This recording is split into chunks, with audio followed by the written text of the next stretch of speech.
The Valley of Whispers lived up to its name. Especially beneath the winter moon, snow lay thick and undisturbed on the pine boughs, muffling the world into a profound silence broken only by the occasional groan of ancient timber, settling in the cold high in his lonely cabin. Young Arin gazed out at the endless white expanse. He felt the familiar pang of isolation, sharper than the frosty air biting his cheeks through the window pane. Everyone in the distant village spoke only in fearful tones of the Hel Hounds, spectral beasts bound in icy chains, said to roam the valley on nights like this, their mournful howls carrying the weight of eternal winter and lost souls. Arin, orphaned and quiet, felt a strange kinship with their unseen sorrow, a pull he couldn't explain. One bitter night, the silence shattered not with wind, but with a sound that froze Arin's blood colder than the ice outside. A chorus of deep, resonant howls that seemed to vibrate through the very stones of his hearth. They weren't the snarls of wolves, but the profound, echoing lament of creatures steeped in unimaginable grief, driven by a courage he didn't know he possessed.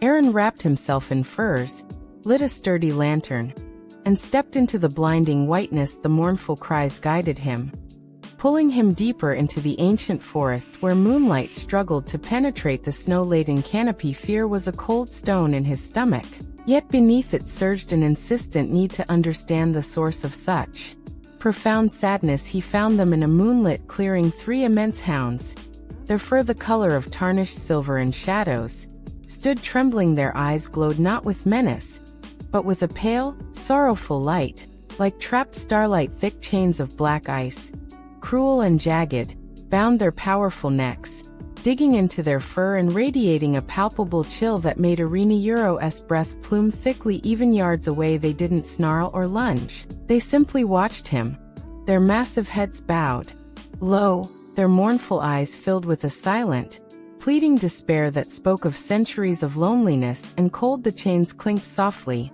a sound like frozen tears falling, forgetting the village tales of devils and doom. Arin saw only suffering. He saw the way the ice chains bit into their noble necks, the way their powerful bodies shuddered not with aggression, but with exhaustion and sorrow. The cold radiating from them was immense, yet Arin felt a deeper warmth stir within his own heart. A fierce, protective compassion. He took a hesitant step forward, then another, holding the lantern high, not as a weapon, but as a beacon. Easy now, he murmured, his voice soft and steady, surprising even himself. I won't hurt you, I see your pain. He moved slowly, deliberately, showing empty hands. The lead hound, the largest with eyes like frozen sapphires, whimpered softly, a sound of profound weariness that echoed in the stillness. Arin knelt in the snow, ignoring the biting cold seeping through his furs. He reached out, his small hand trembling only slightly, and touched the nearest chain. Where it met the fur, the cold was so intense it burned, a sharp, stinging agony that shot up his arm. He gasped but didn't pull away. Instead, he focused all his will, all the warmth of his compassion, into his touch. He poured out the loneliness he knew, the silent strength he decultivated, the desperate hope for connection. He whispered words of comfort, not knowing if they understood, but needing to offer solace. Then came the sound Arin would never forget, a sharp, crystalline crack, not loud, but resonant, pure where his small hand rested, radiating that strange, fierce inner warmth. A hairline fracture appeared in the black ice chain. The fracture spread like lightning across the frozen surface, branching out rapidly. The lead hound lifted its head, a spark of something new, disbelief, fragile hope, igniting in its ancient eyes. Another crack, louder this time, echoed through the clearing, followed by a third. The chains didn't melt, they simply shattered, exploding into a million glittering shards of obsidian ice that vanished before they touched the snow, leaving only wisps of frigid mist that quickly dissipated in the moonlight. The transformation was immediate, yet gentle. The terrible, sorrowful light in the hound's eyes softened, replaced by a deep, weary gratitude. Their massive form seemed less solid, shimmering faintly like starlight on water. The oppressive cold emanating from them faded, replaced by a quiet stillness. The lead hound stepped forward, no longer bound, and gently nudged Arin's shoulder with its massive,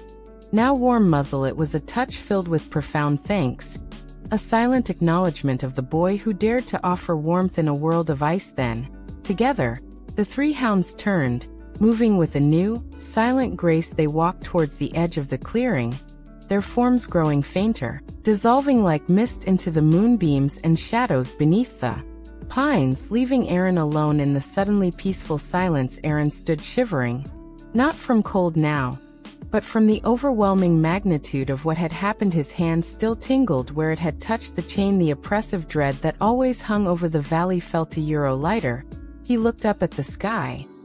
The moon seemed brighter, the stars clearer. He knew the Hel Hounds were gone, not banished, but freed. Their broken chains lay shattered, a testament to the power of kindness offered in the face of fear. As he trudged back through the snow towards his cabin, the profound silence of the Valley of Whispers was no longer lonely, but filled with a quiet, enduring peace, and the echo of gratitude carried on the frosty air. He had offered warmth, and in return, he had found a connection that thawed his own solitude, a story whispered only by the stars and the sighing pines, lulling him towards a deep, dreamless sleep.